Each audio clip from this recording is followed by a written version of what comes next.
മഹാഭാരതത്തിലെ ആരും അറിയപ്പെടാത്ത നായകനായ കർണൻ ദുര്യോധനന് പകരം പാണ്ഡവർക്കുവേണ്ടി പോരാടിയിരുന്നെങ്കിൽ എന്ന് സങ്കൽപ്പിക്കുക.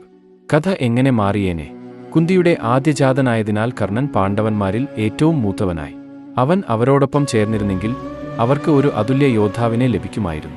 കർണനും അർജുനനും തമ്മിലുള്ള ശത്രുത സഹോദര സൗഹൃദമായി മാറുകയും പാണ്ഡവരുടെ ബന്ധം തകർക്കാൻ കഴിയാത്തതാക്കുകയും ചെയ്യുമായിരുന്നു.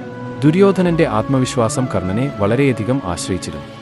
അവനില്ലായിരുന്നെങ്കിൽ അവന്റെ ശക്തിയും മനോവീര്യവും തകർന്നേനെ. അധർമ്മത്തിനു വേണ്ടി കർണനെ വിമർശിച്ച ഭീഷ്മർ പാണ്ഡവരെ പൂർണ്ണഹൃദയത്തോടെ പിന്തുണച്ച് അവരുടെ ലക്ഷ്യത്തെ ശക്തിപ്പെടുത്തിയിട്ടുണ്ടാകാം.